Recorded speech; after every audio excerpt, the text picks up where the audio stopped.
Okay, just to recap what we discussed yesterday's session or in the previous week's session. So far we have talked about the SQL syntax from the starting with DDL and also we have seen DML statements with select, update, delete, truncate, and etc. And then later we moved on to SQL scripting, which is using several functions, SQL functions, standard functions, as well as custom functions we have seen. And also we have seen the store procedures creation with several syntaxes. And in the end, we also seen the debugging of the store procedure to see what is happening in each line execution so that we can troubleshoot in a better way. So that's all about the SQL programming. We will be using those syntaxes in all the procedures wherever it is required. And then according to your situation and requirement, you will enhance the syntax accordingly. And we also seen some exit handlers for error handling procedures and etc. And when you are working on ETL projects, transferring the data from one table to another table using stored procedures, we will have to write the exit handlers to catch the exceptions and store them in a log tables. So everything is manuals. Whatever the error logging, everything we will do it using the SQL processing and using the exception handler, etc. So we have talked about all the database related activities as part of data warehouse, which is the first use case.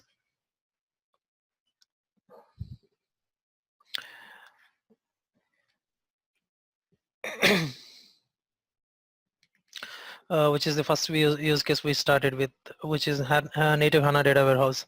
So we have seen all the tables, how they had transferred to another set of tables to persist the data, and then on top of those persistent tables, we build several calculation views and then we will see how to consume those calculation views in order for reporting. As I said again yesterday, I can build the calculation views directly on the initial landing tables or the source system tables directly, but it is going to be execution problem whenever the reporting application is calling those calculation views because it has to go through all the source tables during runtime of the query, which we don't want. So we build a data warehouse using the SQL procedure. So far we have seen SQL procedures to build the data warehouse, but we will see SDI and SLT or BOD data services to do the data extraction and do the transformation and loading as well. And then we're going to look at the modeling of the data using the calculation views and user defined functions and also decision tables. You can say UDFs and then decision tables. So the decision tables has been I wouldn't say renamed, they've been deprecated, means there was not going to be any future enhancements to the decision tables. They have been provided in a new application called Hana Rules Framework, which is like a business rule framework in ABAP. I don't know if you had heard about BRF Plus. That's a concept widely used in ABAP for decision making process. What is this value in this particular characteristic? What is my value? What is my value for this particular combination, etc. Those kind of related activities handled by business rule framework, BRF Plus, it is called in ABAP. Similar concept they introduced in HANA, which is called HANA Rules Framework for native HANA developments.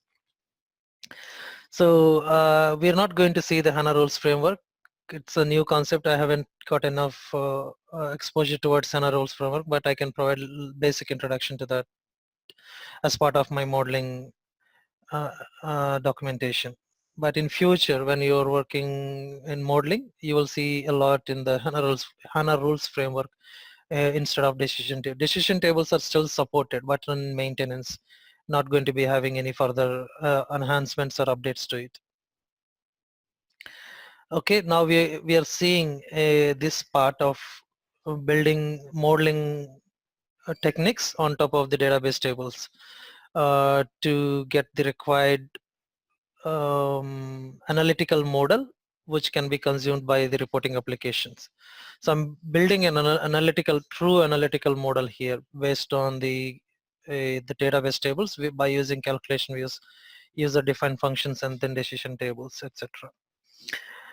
Okay, let's start the session, and this is going to be a week course. A week sessions, and this week we're going to talk about all these concepts in detail. Introduction to modeling or packages which are going to be in the repository, and we see the attributes and measures in detail, and we're going to see the different information views. You can see the attribute views. I'm going to zoom in. You can see some attribute views, analytical views, and then calculation views. So analytical views and attribute views are deprecated, which is they are available, but there is not going to be any further improvements and enhancements or updates to those views. We call them as deprecated, and then if we don't use them, if required, only we can use, but there is no such requirement. All the functions which an attribute view can do or analytical view can do can be done by calculation views. So there is no real importance to these views. If you have any in your SP056 of Hana 1.0, you will be migrating them to calculation views. There is a migration option available for migrating them to calculation views automatically. But we'll just see one example to see how this has been created and how it looks like in the system. Then we go with calculation views. Got scripted based calculation views. We have it, but we don't use it. They are also deprecated.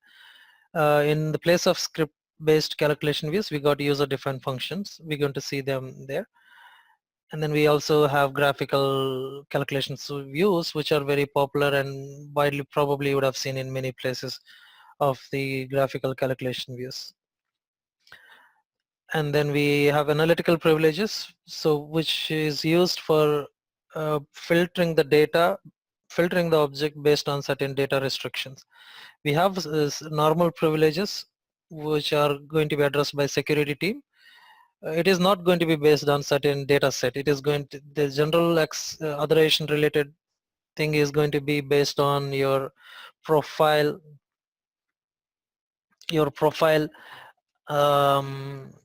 access profiles and your roles and etc. That is the general authorizations procedure. But analytical privileges is something very specific to what kind of data a user can access from a data set. So we will be able to do that. Yeah, just let me reconnect my cable. It looks like it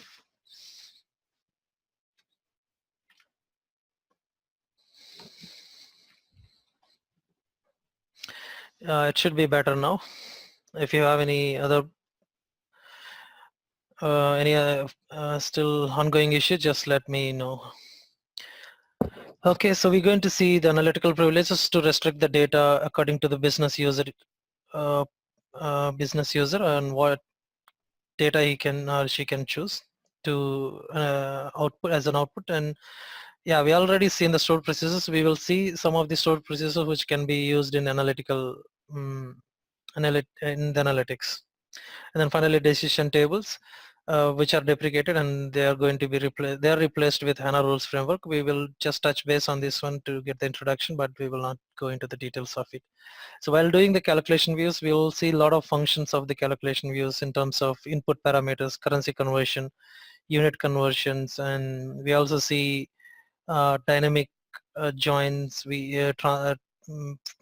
You know, this instantiation process, how the calculation engine works to get the data, and different properties of the calculation view, how the reporting applications are going to consume the calculation views for data display, etc.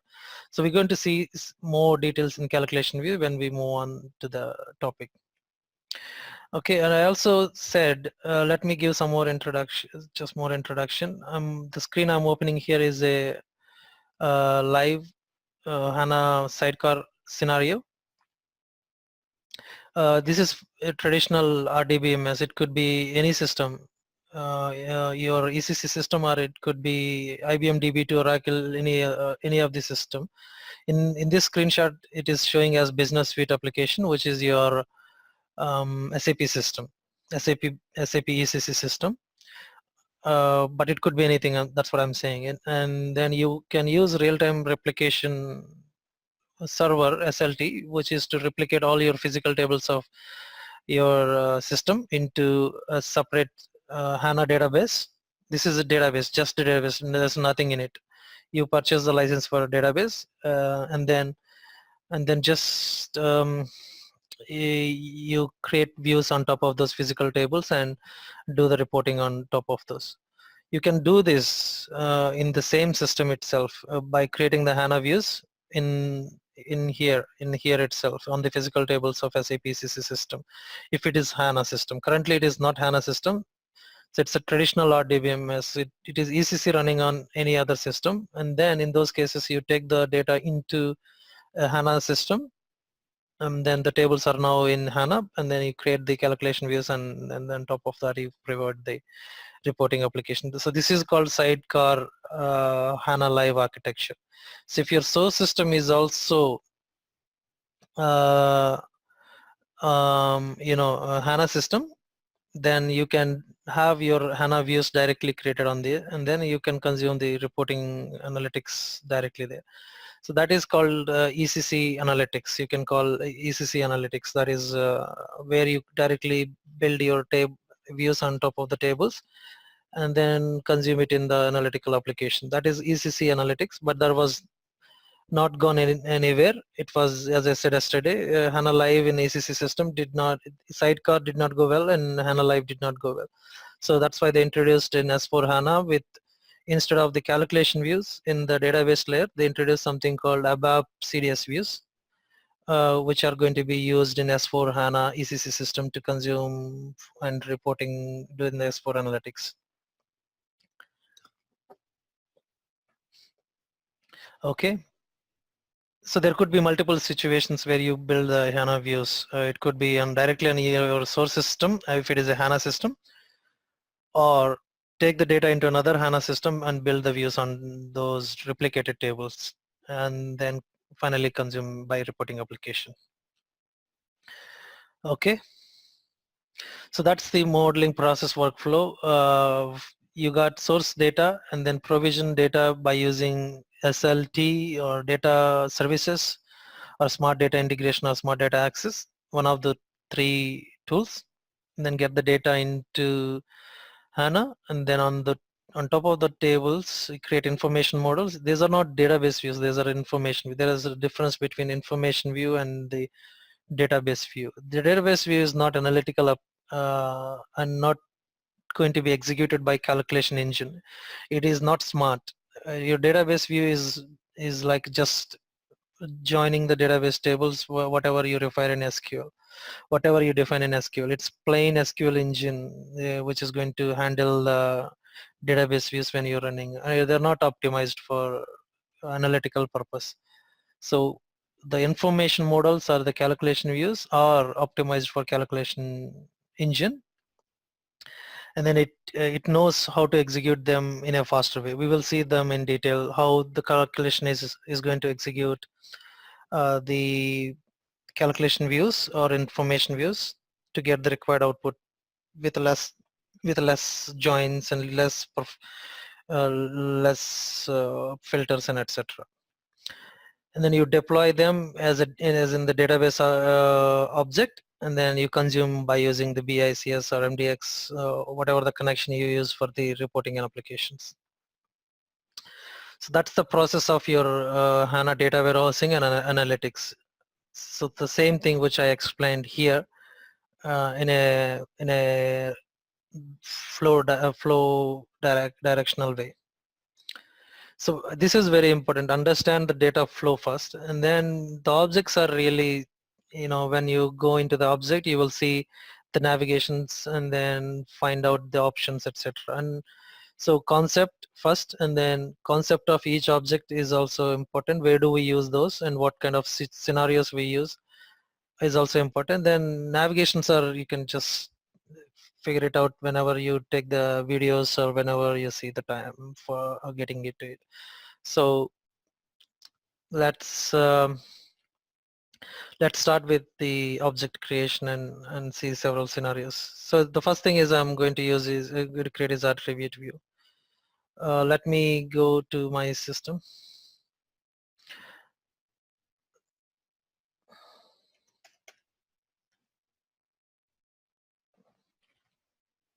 So in my previous session, I was talking about HANA demo content, which is in this place. So I'm going to greatly rely on this content for all the examples which I'm going to create, all the different calculation views or the views which I'm going to create. So I need a database table which is stored in HANA database to do my information models.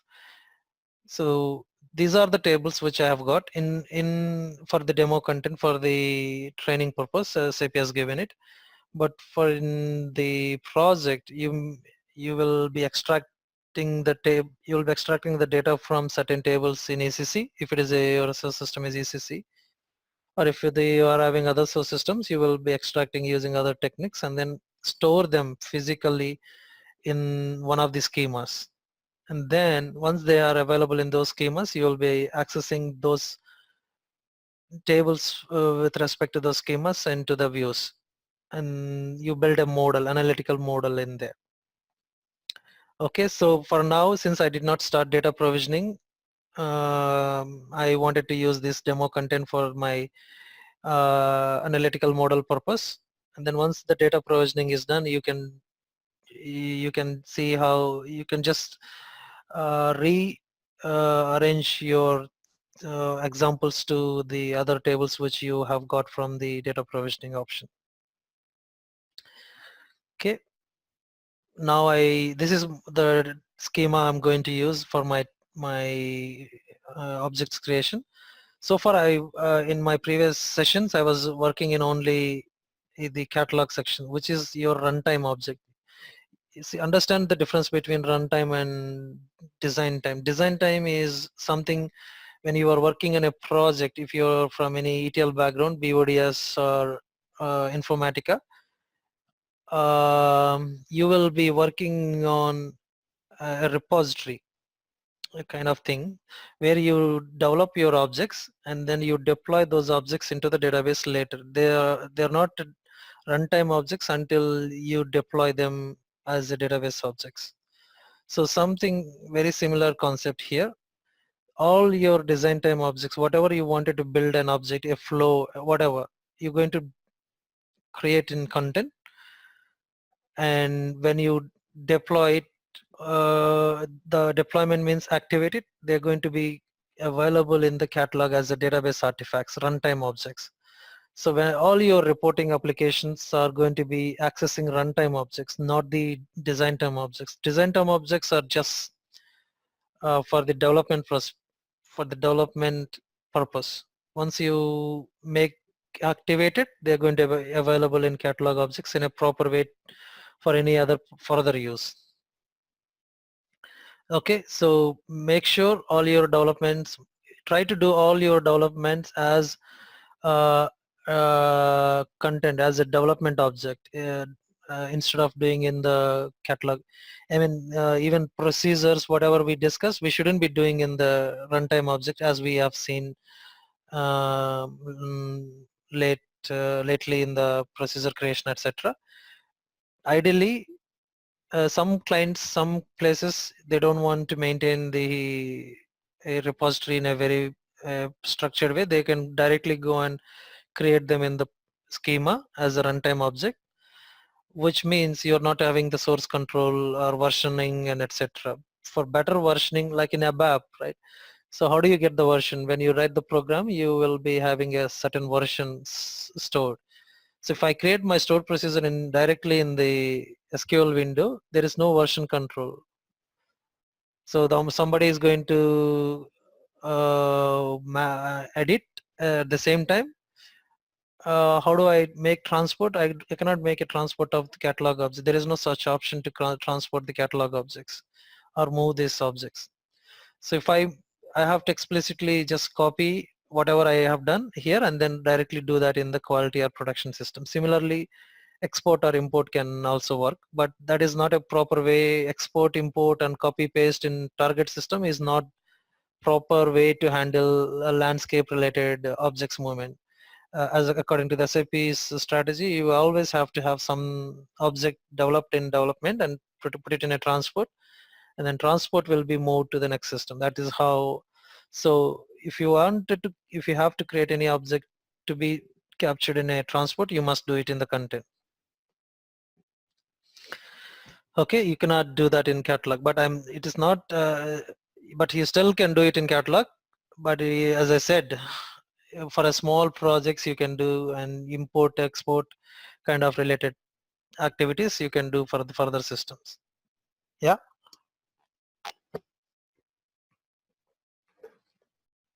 So let me go into the content, and content I will be seeing several packages.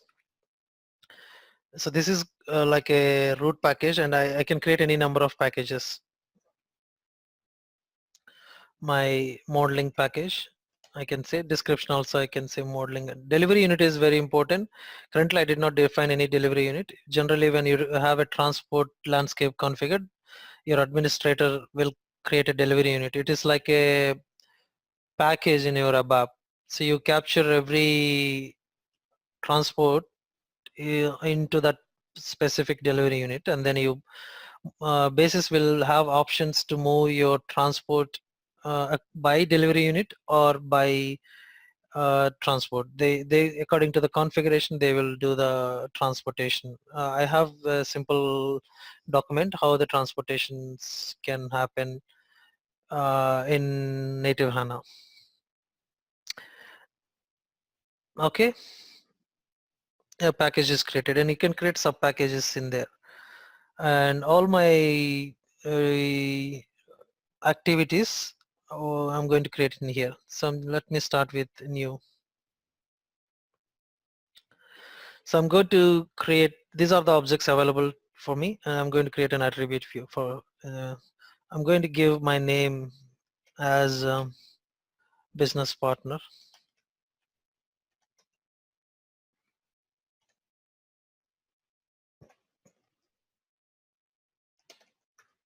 The label also I'm giving the same. So view type is, I have analytical, calculation, and attribute. I'm choosing attribute view. Some is like a template copy from, you get it from the existing object. Since I don't have anything, I'm just subtype. I have standard, time, and derived. So we'll see one by one. So I'm choosing standard.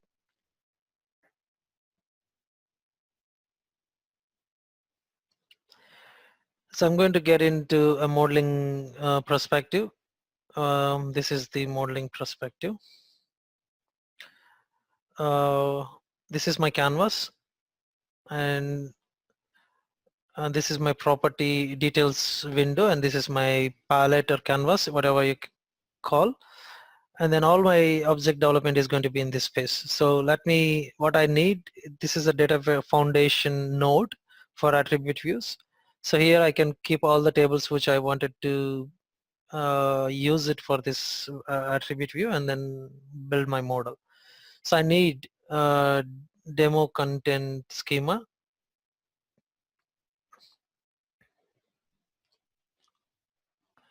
and then my business partner table. Business partner table is like your customer table.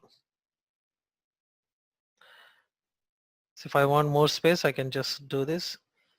I want the business partner table to be in there. I just drag and drop. I wanted another table which is to get the business partner uh, address information. So where do I get the address information? There is another table. So I'm going to join this address table to get the master data or some other attributes from the address. So I have address stored in this table. So I can link this address table to this address ID primary key and then get the other information from there. So I can drag and drop this one to this one, or I can say, you can see this plus button here, and enter the demo content, right? Demo content, and you get the required fields. I need the address table. This one. Choose OK. Now it's been added. Now I don't need this one. I can just take it out. I don't need more space. Now I'm in this window where I have to join or select what are the fields I'm going to use from these two tables. So initially I wanted to have partner ID. I select it, it turns to this, and then it also comes to the output columns, or I can just select the column and then right click and add to output. I just need the partner ID from this table, and I also need all the other information from this table.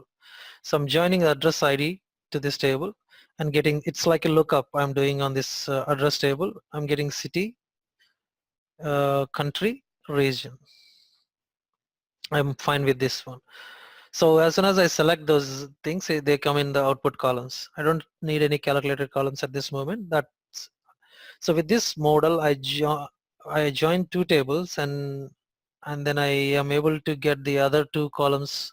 See, similar thing we achieved in select statement, right? By using select statement, select field 1 partner ID from table business partner, and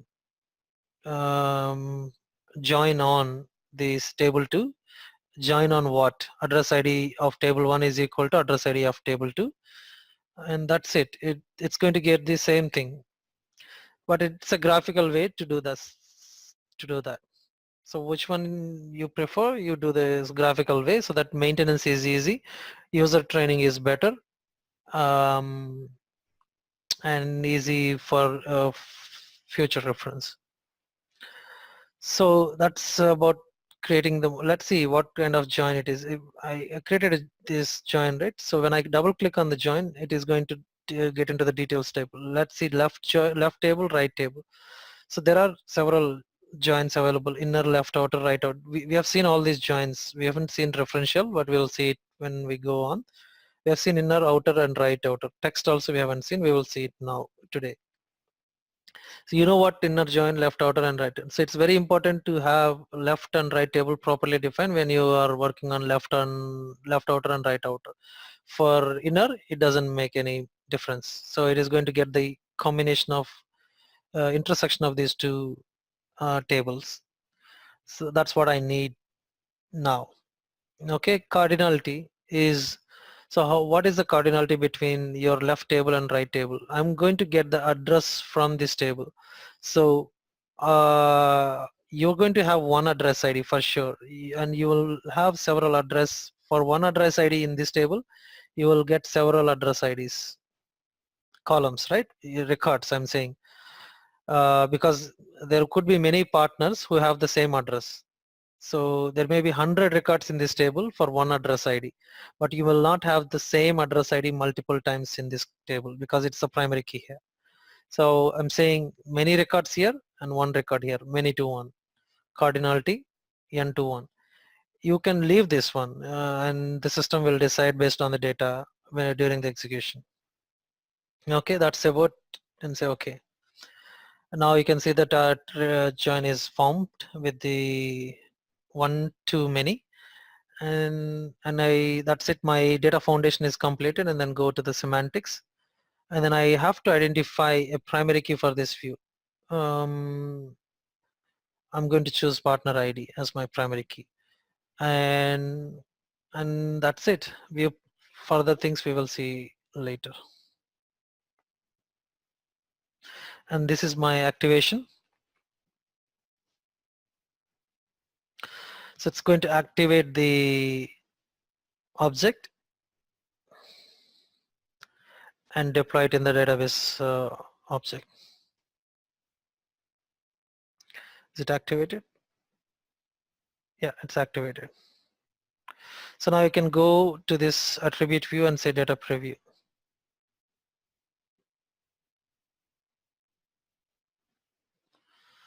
I can display the raw data, and I can go into the analysis.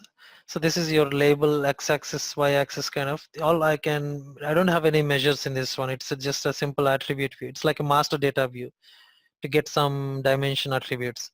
So I can take everything into here, label access. I can see table, partner ID. For each partner ID, I get city from the second table. I also get the country and region from the second table for each partner ID, right? Clear? I don't do any, I can just do the distinct values for each column. So city, if I choose city, how many, yeah, you got, these are the distinct values, and the value Paris is in 3 records, and these are the cities which has got 1 record. So the total count is 45. This is a little statistics we can have when you're analyzing the data. Okay, that's about the attribute view. So you will have, I don't want to create the time, but let me create, it's fine. I don't want to spend much time on these attribute views.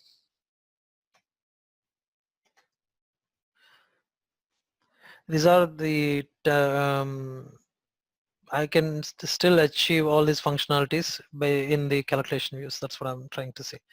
So calendar type Gregorian is for the calendar year. You got also fiscal year. In SAP, calendar year is different and fiscal year is different, right? So you got to choose what year, what is your time data is going to be created. So granularity, year wise or month, week, what level of data you wanted. I wanted to have the data by date, so I'm going to get the data by date, at the level of date. It's a time based data. It doesn't, so you don't need to anything. These are the columns automatically come, and then you got hierarchy also. So that's it. I just go and activate it.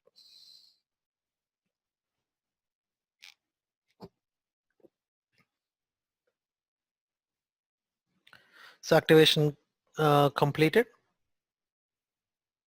successfully. You can see the messages in the bottom. So I can display the data. So it's like a time dimension in your BW.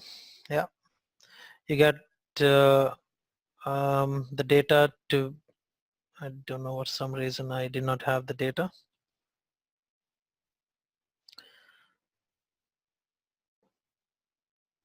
Yeah, if I don't have the data, I will have a process of, you know, a step to generate the data by going into quick access and then time,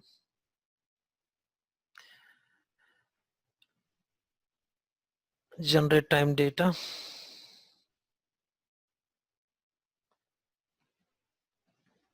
Sorry, quick access. I wanted to go to quick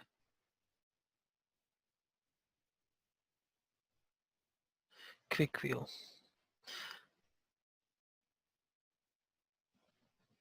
What happened?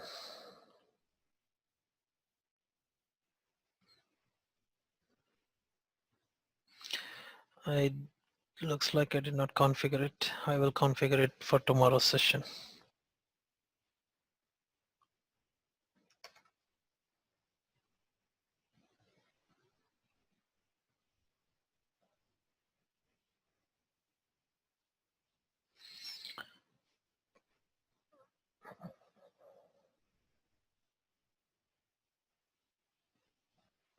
Yeah, there is some problem in getting this quick view.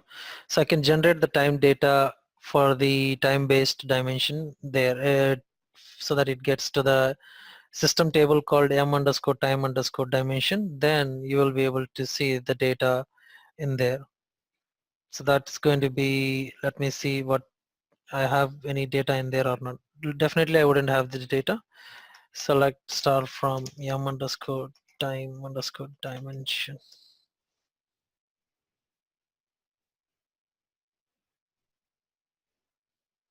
I don't remember the table name. It's going to be in sys tables or the views.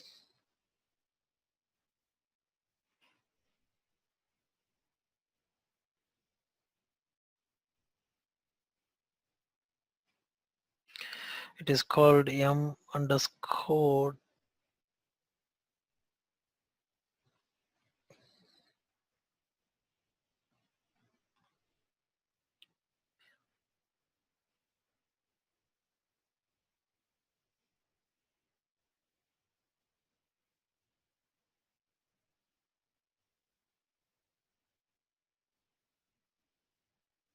Yeah, I don't see this. Let me go to the syspig team.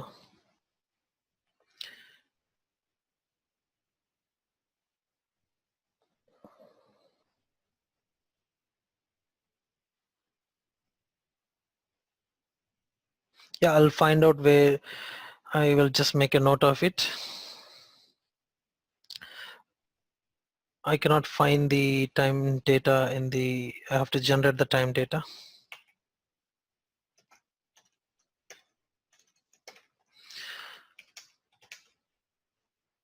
And then, yeah, so that you will be able to access the time data for the for the data set in as a dimension data. Okay, and then let's move on to the creating an analytical view. So attribute views are for the dimensional modeling, and then you got analytical views, which are like your analytical models, where you got a fact table in the middle of the schema, and then you got all the dimension tables surrounded by it. So that's what the analytical views used for. And then let's create the analytical view, modeling and analytical view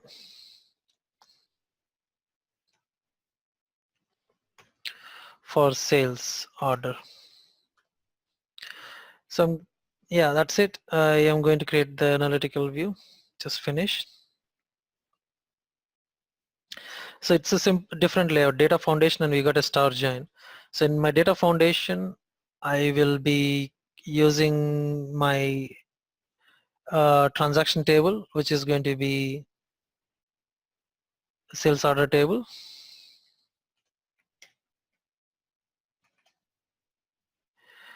S4 header. This is a sales order header.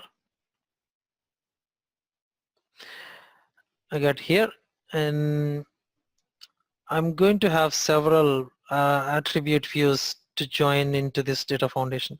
So let me select whatever I want. I want sales order ID, and I got the gross amount, net amount, and then I wanted the lifecycle status. Okay, and I also wanted to have the partner ID. These are the different things I have added there, so I can see them here. So I'm going to join several attribute views here. So I've got one attribute view, which is business partner, and then I'm going to have, since time it doesn't have data, I cannot join, but if when I get the time, I can use it for join, or still I can use it for the joining as a left order join. But if I make inner join, I'm going to get no results. So let me create another an attribute view, which is going to be on what I have in example. I have just partner, sorry, sales order header utility, just constants, and then these are the tables which I'm going to use. Yeah, I will create an header status attribute view.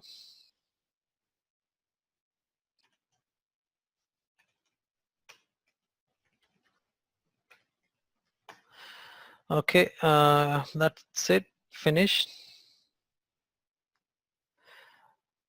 I'm going to get the attribute EPM sales order header. I know this is a transaction table, but I'm not going to select any measures in there. So I cannot have any measures aggregated in the attribute view. Attribute view is just for the dimensions. The sales order header. I've got the S4 item, and I got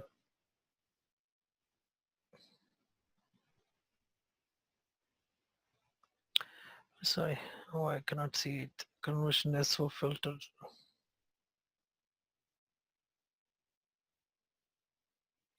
Yeah, sorry. I got my header, and I will be also joining utilities.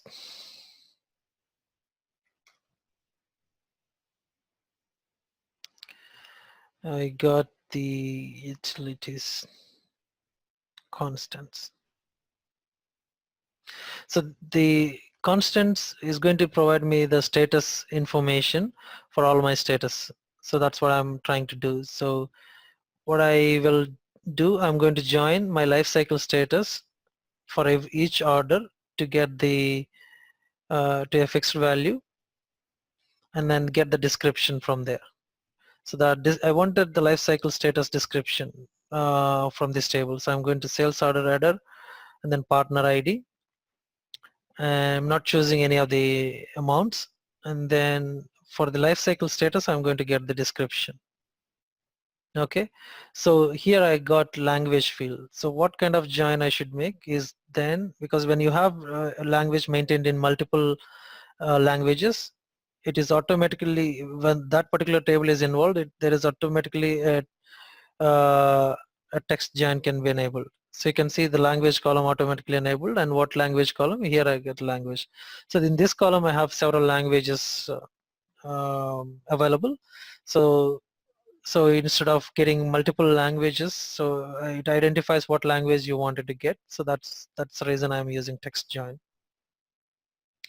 Okay, I'm saying okay. I also wanted to filter my domain to sales order only. Just apply filter equal to. There could be PO related statuses. I wanted to keep only LC or LC of a sales order. This is just the understanding of the table information in a better way. So you will, when you play around with the data, you will get more understanding of it. So I go to this one and then just get the sales order ID, and then as a primary key, and then activate it. So it's running. It should be completed. Yeah, completed successfully. Now I got the three attribute views. I'm going to use them in the my analytical view, which I started creating it as like an analytical. So in my star join, I go and drop them one by one. 1, 2, and 3. Yeah, I've got them. Now I'm going to join them according to my logic. So let me, sales order ID I have in this one, order status. So I'm going to join this sales order ID to get the status information from this attribute view. And I have the partner ID in my sales order header, sales order transactional table into the master data of business partner. And I can join, I don't have the date field, I can take it. History, date created by, okay. But make sure, I have to make sure I am joining as a left outer join from this one. The reason, you know that, right? I don't have the data in, I did not populate the data in there. So let me join to, I just skip this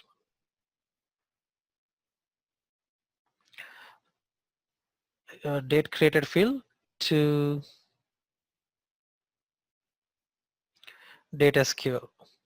Okay, but this join has to be left outer, so that if it doesn't find any entry, it is going to give the null value. Say okay. So now my join is being completed. I just do the auto layout. You can see that in my center there is a fact table, and there are tables surrounded by my fact table. Okay.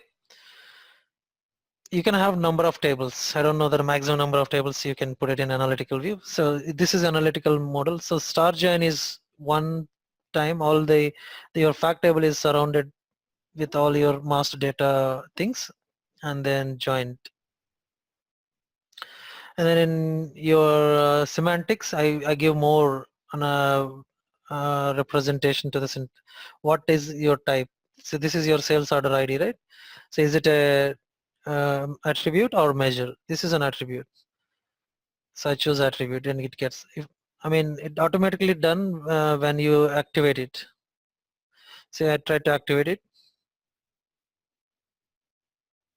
So you got the measures automatically defined for the gross and net amount, and then now it got activated. So you can see that I got measures for these ones, and I have the all my dimensions are going to be in the bottom. Come on.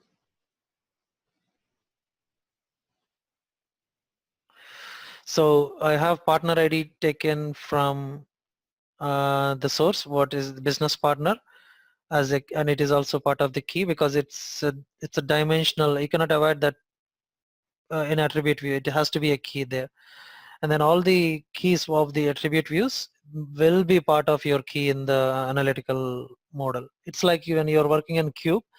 So whatever the dimensions you're going to be placed in the cube will act as a primary key to that fact table, right? So similarly, all your dimensional keys going to be part of your primary key in defining the analytical model. Okay, if you wanted to have a different name to these ones, you can do the alias name there.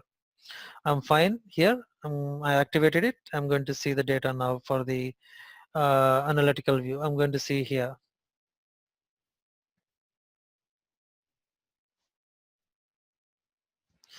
So I want my measures to be in the measures value access. Oh,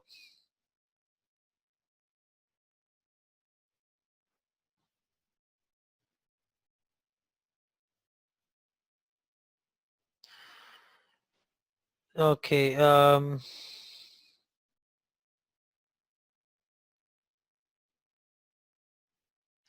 It's still complaining about the time dimension. I have to just, I'm going to remove that. I don't need actually for showing this example. I'm going to get that tomorrow. So, but just I will go and remove the time dimension.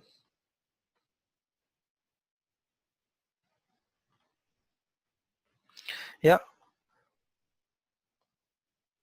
and so activate it.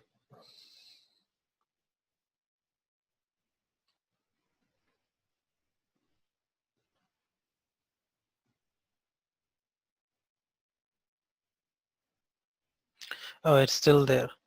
I have to go and clean it up from the semantics.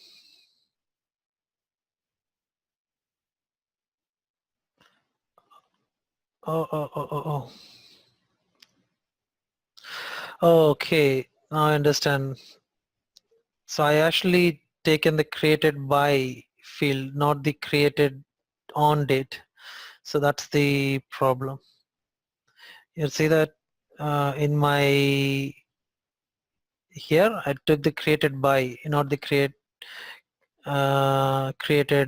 on. So I removed that now. Should be okay. Okay, all good. Yeah, that's it.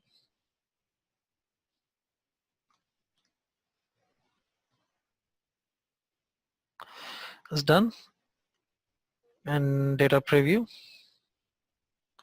And bring my value access to it. And then just get the partner ID. I didn't get the data, so something is going wrong with it. So let me see why I did not get it.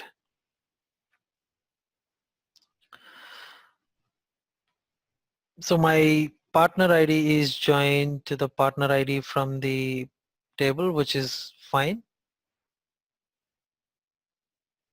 And my sales order ID is joined with what? Description. That's the problem. So I have to take it out and then make the sales order ID join to sales order ID. So I have to be a little careful when I'm doing the joins so that it works fine. You don't want to keep the join on a wrong field, so which doesn't work at all.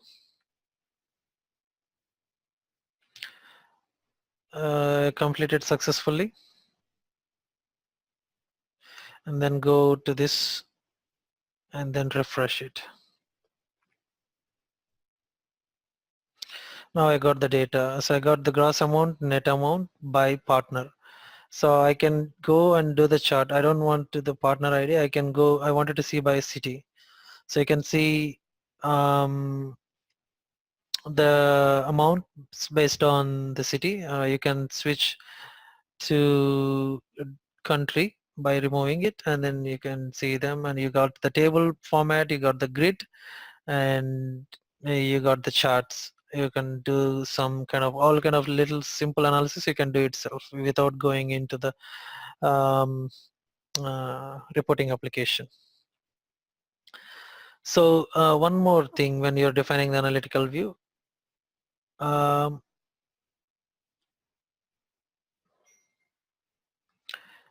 what is going, is there any message? There are a few.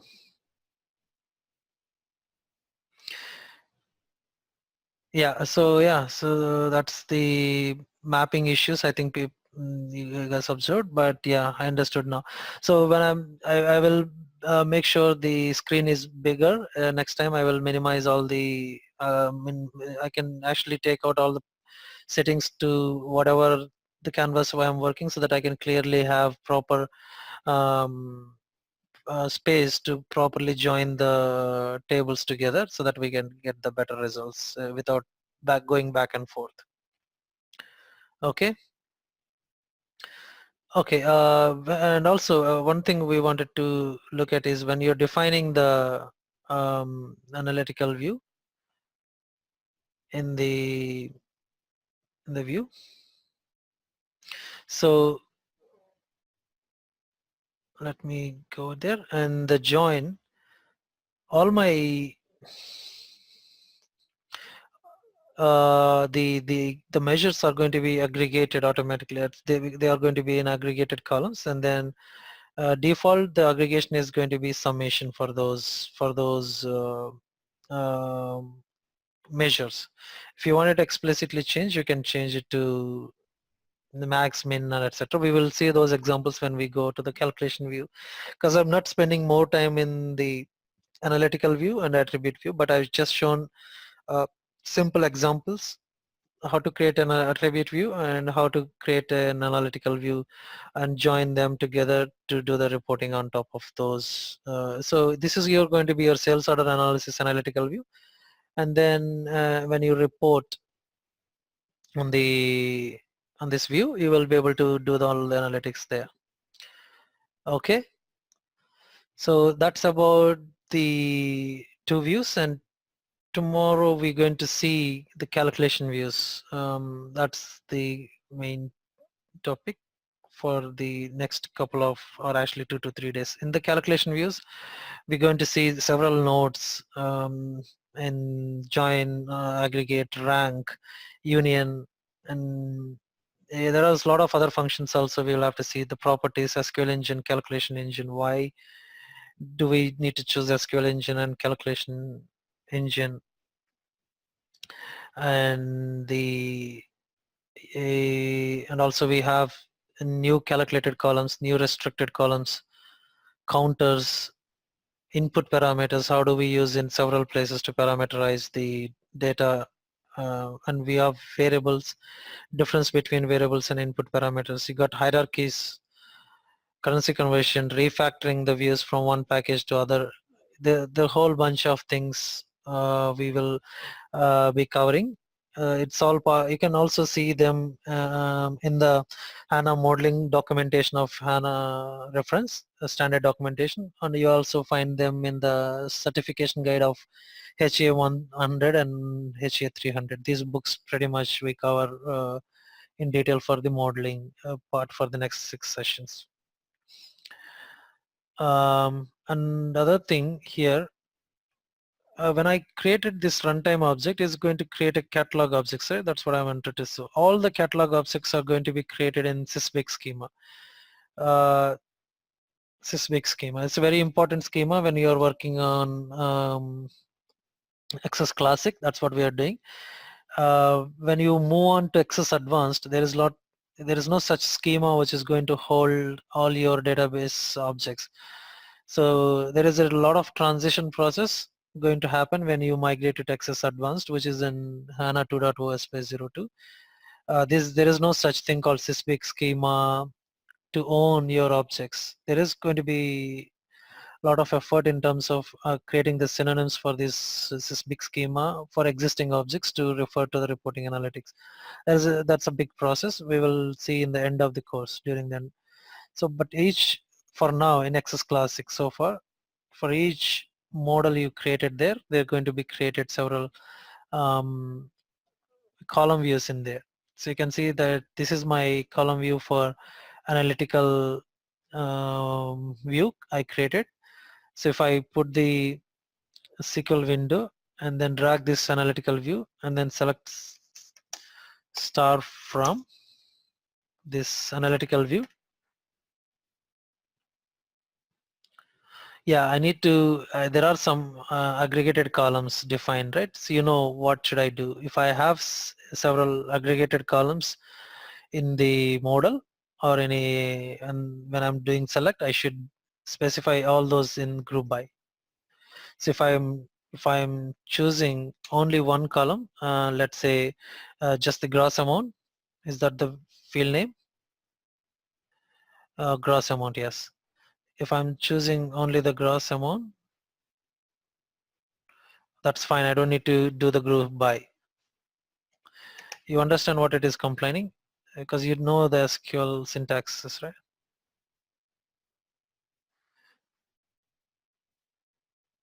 Sum of, I need to do the sum of.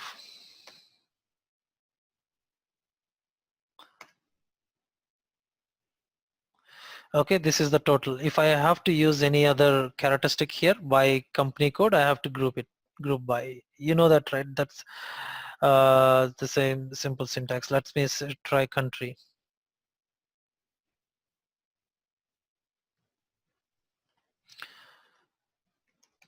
Country, and then group by country.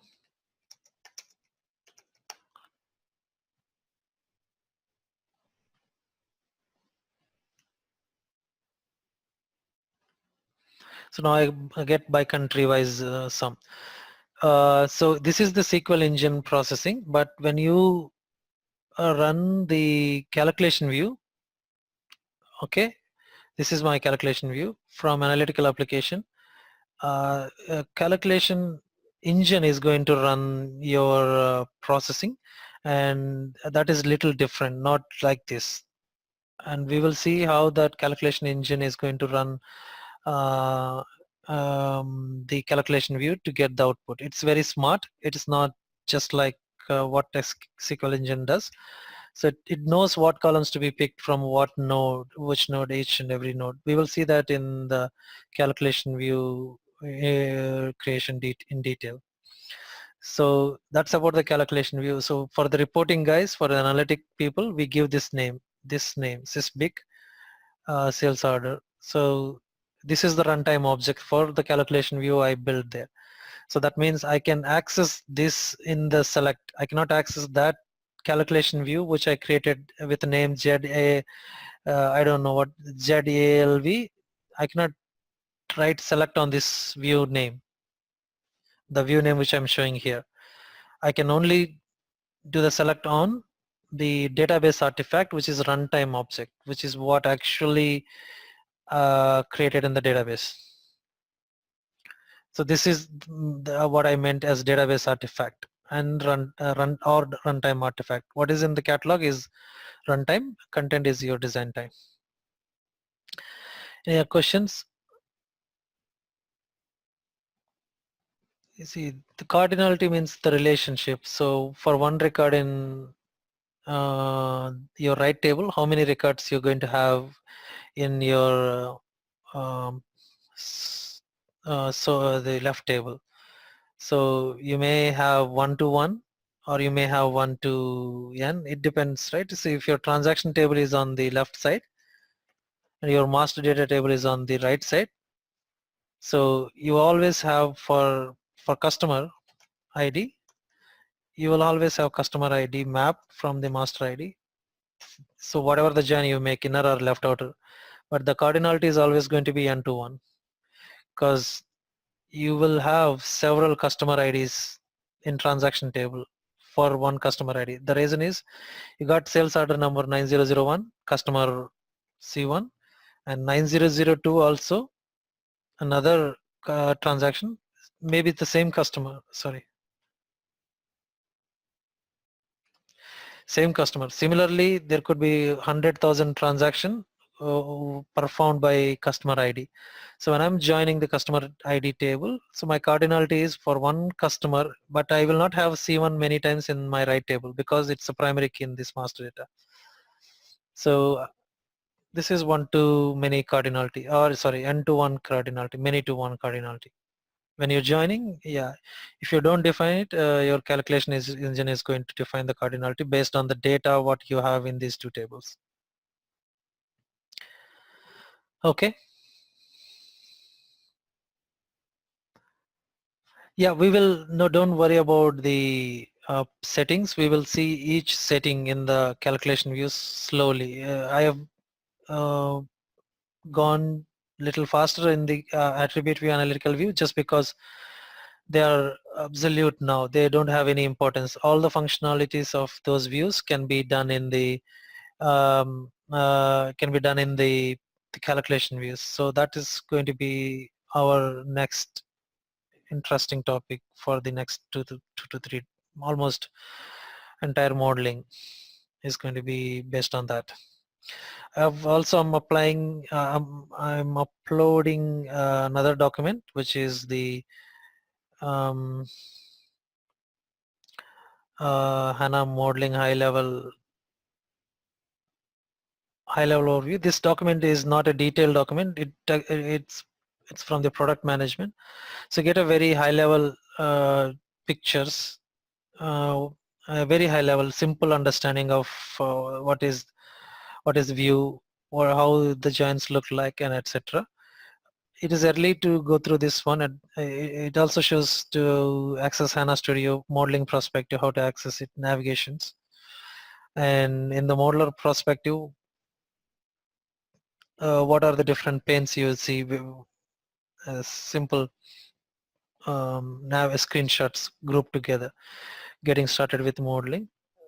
Yeah, it's a it's their SAP's official presentation, and it very precise and gives you some good understanding of the modeling. You also have the HA 100 and 300 books for certification if you wanted to do the certification. But for understanding, I think this PDF is sufficient. When you're working, you may have to go to the place which is help.sap, or you all and then same place, right, HANA platform, and you got the modeling development, you got developer guides, and also you will have modeler guide, HANA modeling guide. You this is the for the HANA modelers. So you will, this is a big document. You can download this, download PDF. So you will have all the different possibilities, limitations, and how to working with. So if you miss something when you are working on a project, I think this is the place you go and find some information. Most accurate information, because this is going to be your HANA 2.sp02 forums. You can get it, but whatever update, because every service pack you are getting several updates to the modeling. So it is better according to your system landscape, service pack 100 or 1 SPS 10. You find the documentation here and then look for the option there. Okay, that's from the documentation perspective. For the, I'm uploading only from the perspective of learning to start the course, just a very high level PDF and the Word document for with examples. Whatever I've told, I've given the examples here to what to be created for the analytical attribute views. So you can find this document in the same place. You can just do the some testing, test some demo views created there. Okay, any other questions? I'm going to stop now.